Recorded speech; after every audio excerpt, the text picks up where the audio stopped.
The Winter Dew Tour in Killington, Vermont was everything we hoped for. The battle for the domination of men's pipe was nothing short of epic. Our Ally surf analysts Sal Masekela and Brad Gerlach draw their lines in the sand as they debate the mid-year rotation. And snowboarding guru Todd gives us an insider's preview of Winter X Games in Aspen, Colorado. The sports community is still reeling from the tragic loss of Canadian skier and four-time X Games gold medalist Sarah Burke. We'll take a look at her inspirational life and groundbreaking accomplishments. It all starts right now. You're Inside Ally Sports. I think having the mid-year cut, I think it's good. How about for the established tour veterans? Who cares? Let me finish. Who cares? Tornator Wallace was able to give the judges a little something they hadn't seen before. Now, I'm going to talk about the elephant in the room for a second. That is progression.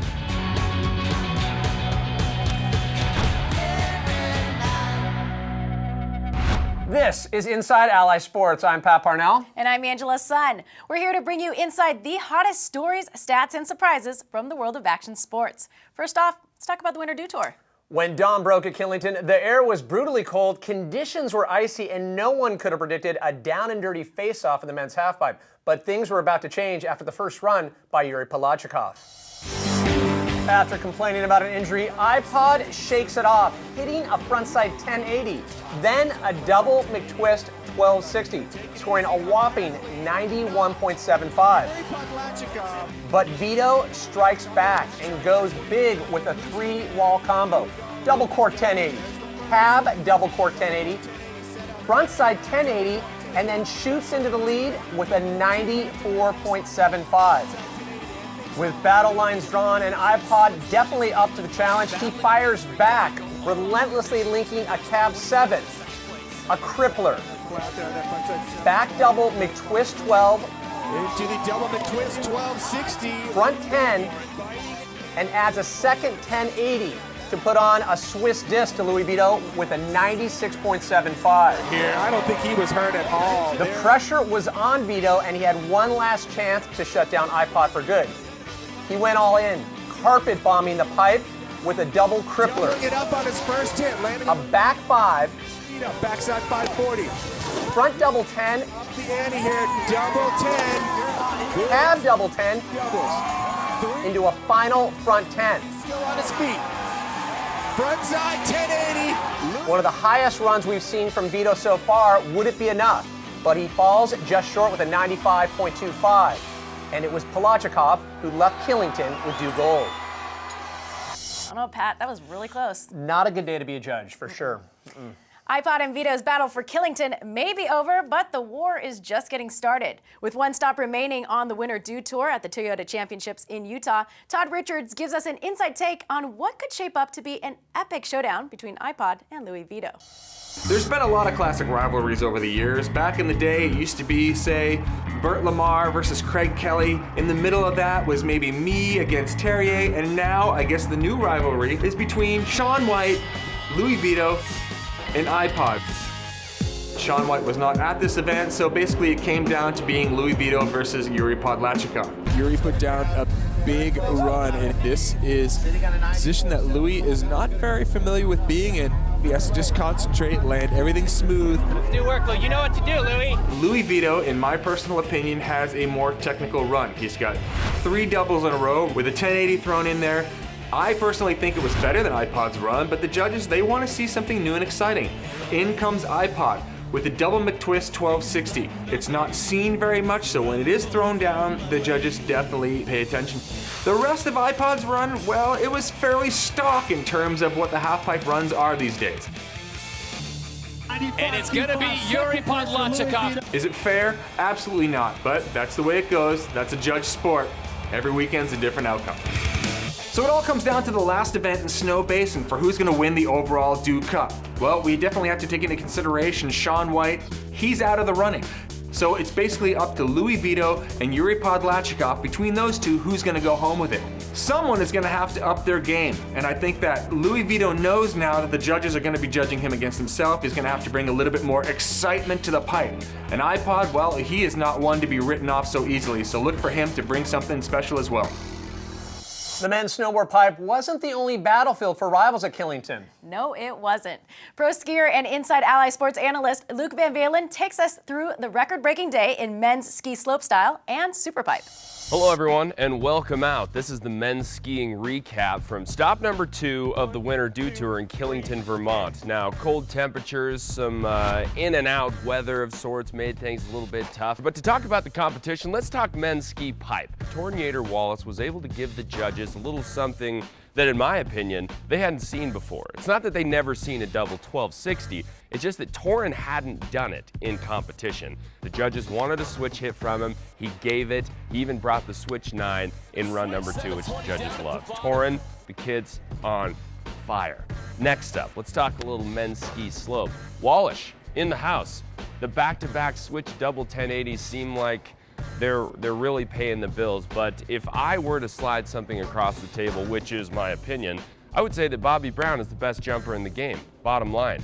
He's bringing new tricks to the table, so when I talk in pipe about the judges wanting to see something a little bit fresh, Bobby gave him that on the jumps, but Tom was so solid in the rail section and so versatile throughout his jump section. It's just very difficult to compete with that. His tricks, dipping back and forth, giving the judges something that they can see, that was what it took to get on top of the podium. Now, is it over? The race for the Dew Cup continues. We're gonna get to see what happens when we move on to Snow Basin in Utah. Party time.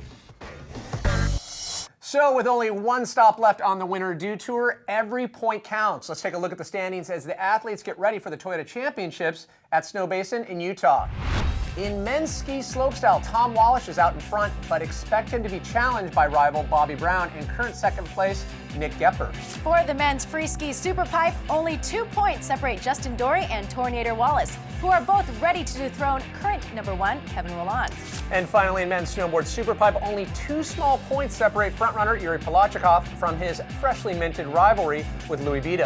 Complete results on all Dew Tour events can be found by checking out Allisports.com.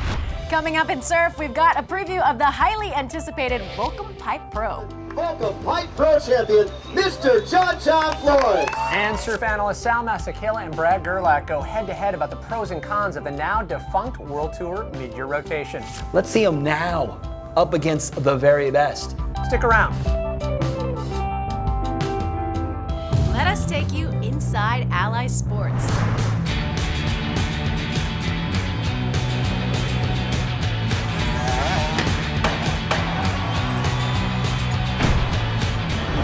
Each week we bring you the hottest stories, stats, and surprises from the world of action sports.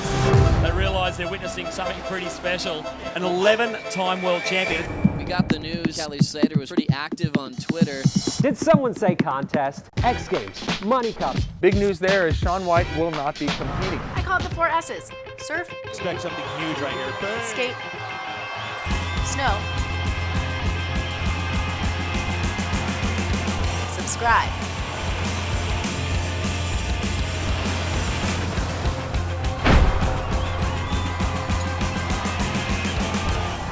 Get inside Allisports, only on the Allisports Network. Now let's take a look at the biggest news in surf. On January 23rd, the Volcom Pipe Pro invaded the North Shore of Oahu to start its waiting period with 112 competitors vying for a prize purse of $130,000. Along with the added incentive of the Pipe Masters wildcard slots up for grabs. The big question, however, can 19-year-old Hawaiian John Florence defend his 2011 title against pipeline specialists like Bruce Irons and Jamie O'Brien? The proving ground waters of Pipeline on the North Shore of Oahu. This is John Florence's backyard, and it has been since he began surfing pipe at 8 years old. There's almost no surfer on the planet who has demonstrated such a calm, collected, and calculating mastery of pipe so early in his career. And while he claimed his home sands for the Pipe Pro win last year, there is no shortage of pipeline heavyweights looking to unseat the local hero. The 2011 Volcom Pipe Pro champion, Mr. John Florence.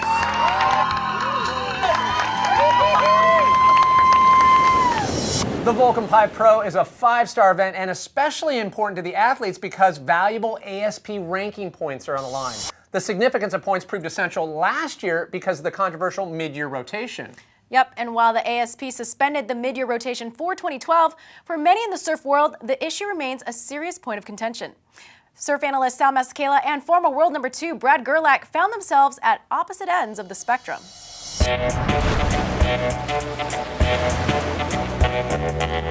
name is Sal Masekela, and I am joined by Brad Gerlach. 2012, we see some changes and some implementations. This year, ASP makes a decision that the mid-year cut is out. You know, you had a clear line in the sand between people who said it's the best thing ever for surfing. You know, this is where we get progress. I think it's a good thing. To guys who are like, it's horrible. I don't want to be a part of this dumb wannabe tennis tour. Your take on it not being a part of 2012? I just think as far as fans and spectators and stuff like that, I think having the mid-year cut, I think it's fine. All right. I think it's good. Okay. How about for the established tour veterans? Who cares? Let me finish. Who cares? Let me finish. I want to see some performance. I know. There's some incredible new stuff, freshness in these younger guys. I'm just saying, over the course of an entire year, you might be able to yield what someone's truly capable of. Why do you have to have the whole year? Gabriel Medina won 2 events. I hear you. 17 years old. Right. Why? Because he has the ability. Here goes Gabriel on a frothy little monsters. So we got to wait until he makes it all the way through this, jump through this hoop and that hoop before we can see him. Let's see him now, up against the very best. You also could say that the first place that we'd see him is snapper, and we'd see him over the course of an entire year. Yeah, but not last year. I think there's an argument on both sides. I'm on this side. You're on that side. Coming up, Luke Van Valin and Todd Richards weigh in on whether the risk of progression are worth the reward. And find out what to expect from the upcoming Winter X Games. You don't want to miss it.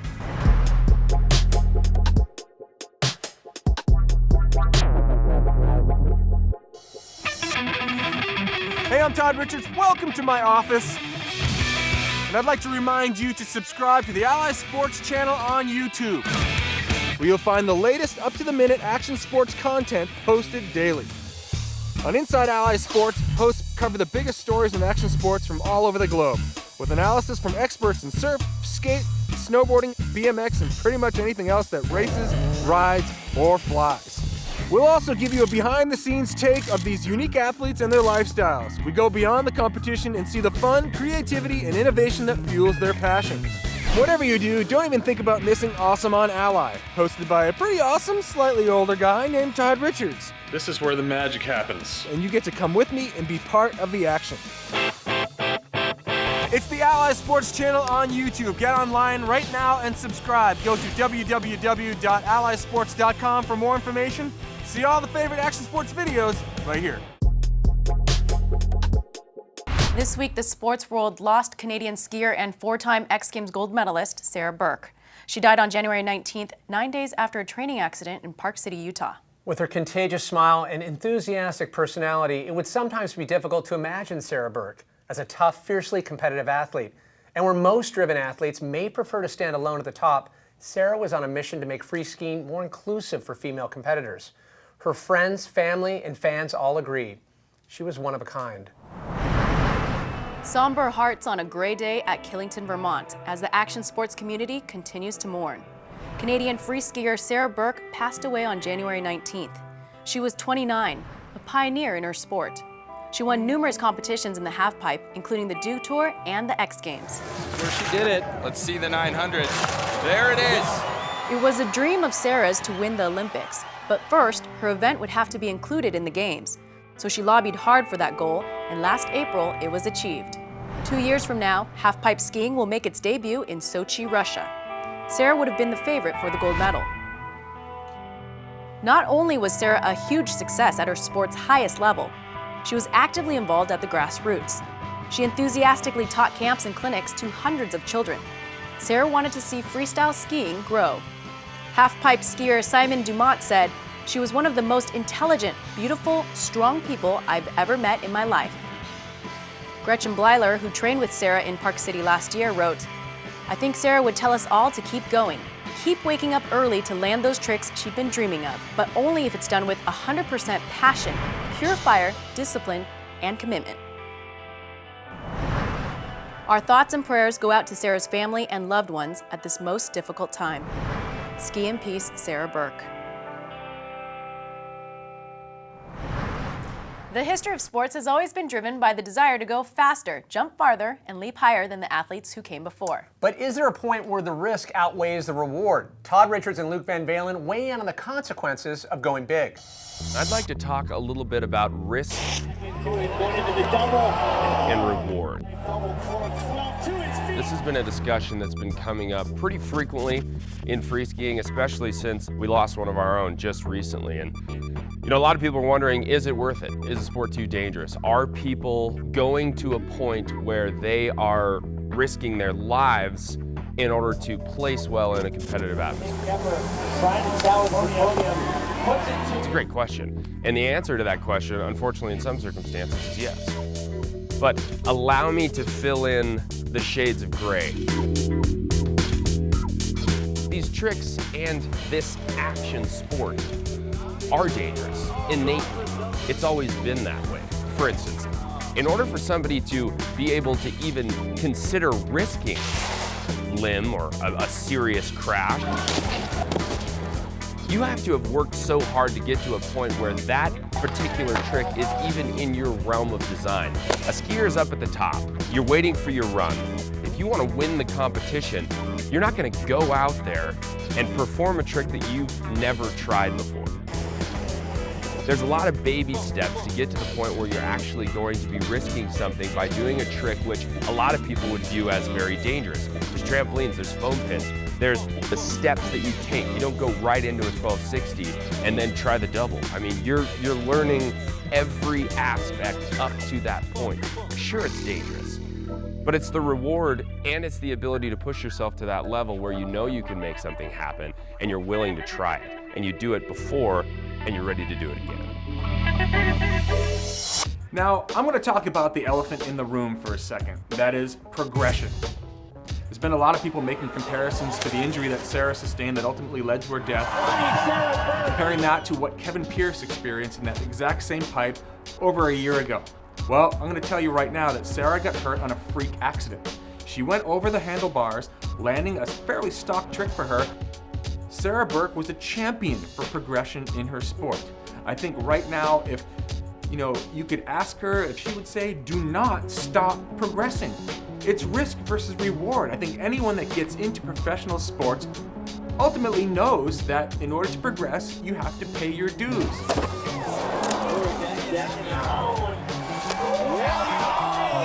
A lot of the athletes, we mentally know what we're getting into. We are mentally prepared for the tricks that we are attempting. No one is going into this stuff half-cocked, not thinking about what the consequences are. But you can't concentrate on what the ultimate terrible outcome will be. You have to concentrate on the steps that you need to take to make sure that trick is landed safely and perfectly. Sarah Burke was the ultimate in her sport. She was the pinnacle of what people aspired to be. She didn't go down because of progression. She went out progressing the sport at its highest form.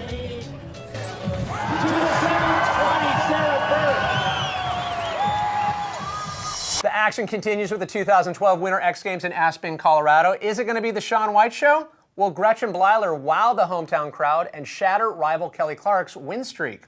Let's ask the guy who seems to have all the answers, analyst Todd Richards. Coming up this weekend, it's the three-ring circus in Aspen. That's right, it's time for the Winter X Games once again. I'm gonna give you my predictions right now. Will Shaun White go for the 5-peat? Shaun White could phone in the 5-peat. There is no one that can even step to him if he desires to win. The battle for second and third, I'm looking at another rematch between Louie and Iouri Podladtchikov, same as it was the Dew Tour. These two guys are gonna be battling out for the second and third place spot as long as Shaun White is in the picture. For men's slopestyle, I don't think Shaun White's going to be able to podium there. Eric Willett just coming off a win at the Killington Dew Tour stop. He's got some momentum. Sometimes that can go a long ways. And on the women's side of things, it's Aspen homegirl Gretchen Bleiler against the force that cannot be stopped, Kelly Clark. Will she beat Kelly Clark?